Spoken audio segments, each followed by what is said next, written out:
સમાજના જે સંસ્થાઓ આવા કાર્ય કરતી હોય કે સમૂહ લગ્નની અંદર શા માટે જોડાવાનું? સમૂહ લગ્નની અંદર જોડાય અને કન્યા અને વરના માત પિતાને ભાર ન આવે, આજના સમયની આવક પ્રમાણે પરિસ્થિતિ ખરાબ હોય એ માટેથી સમૂહ લગ્ન કરવામાં આવે છે। ત્યારે હું આ ટીમને પણ કહું છું, મેં બહુ લગ્ન કર્યા, હા બધાને ખ્યાલ છે, 1000 દીકરીઓ પરણાવી છે,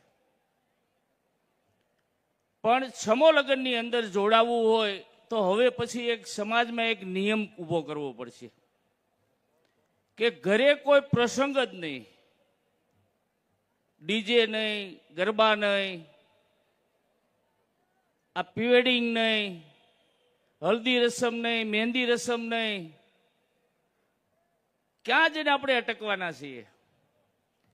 આપણે વાતો કરતા કે આપણા સમાજની જોઈ અને આ દુનિયાના બધા દેશના બધા સમાજો આપણી વાત લઈ અને શીખતા, આપણામાંથી જોઈને આજે આપણે શીખવાનો વારો આવી ગયો છે। બધા સમાજે નિયમ બનાવ્યા કે આટલું સોનું દેવાનું, આજ પહેરવાહ કરવાનો, પ્રી-વેડિંગ નહીં, ફોટા નહીં, બધા સમાજે બની શકે એમ છે આપણા સમાજનું?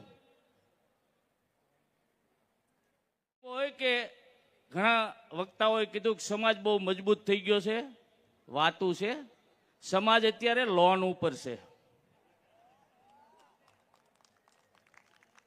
15 લાખનો ફ્લેટ લેશે અને 25 લાખની લોન કરાવે છે, એટલે સમાજ ક્યાંય મજબૂત થયો નથી। આજે સમાજના 70 થી 80% લોકો દર મહિને 25,000 સુધીની આવક છે,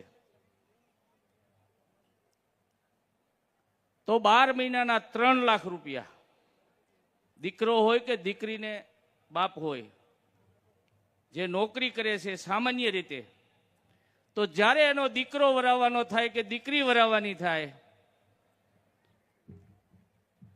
એટલે દીકરો વરાવવાનો થાય, નક્કી થાય,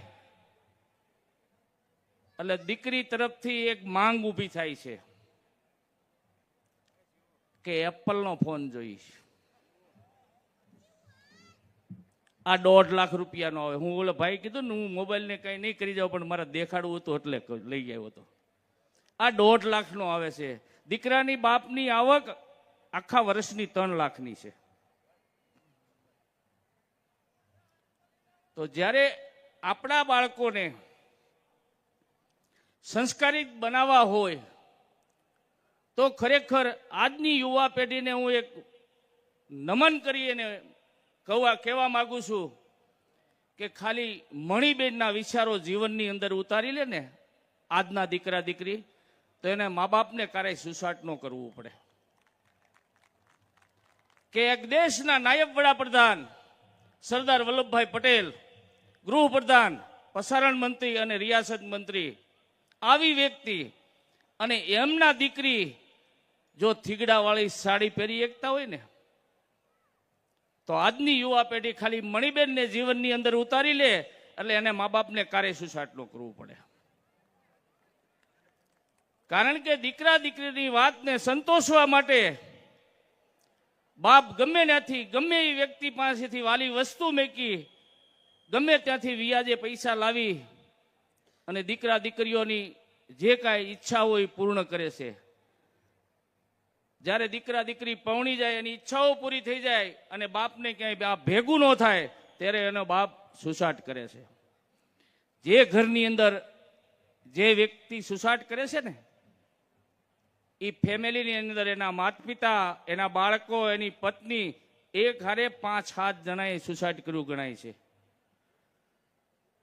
ત્યારે આપણે ખાસ સમાજે અત્યારે એ જ નિયમ નક્કી કરવાનો છે। ડીકે સાહેબ, હું તમને 2 દિવસ પહેલાંય કીધું હતું, આજ પણ કહું કે જેને સમૂહ લગ્નની અંદર જોડાવવું હોય તેને આ ખર્ચા ન કરી શકે એને જોડવા જોઈએ। તમારું શું કહેવાનું થાય છે?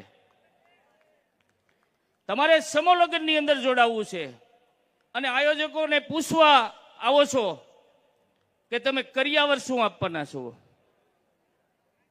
કડવું લાગશે, બીજી વાર કદાચ ટેજવાળાએ મને માઇક નહીં આપે.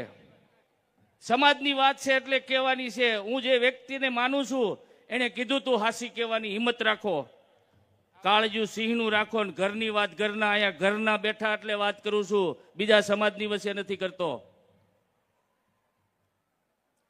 આ નક્કી કરવું પડશે કે સમાજને બસાવવો હોય તો સમાજે પણ સમજવું પડશે કે આપણે સામાન્ય રીતે લગ્ન કરવા, સમૂહ લગ્નની અંદર જોડાવવું, આર્ય સમાજની અંદર જોડાવવું.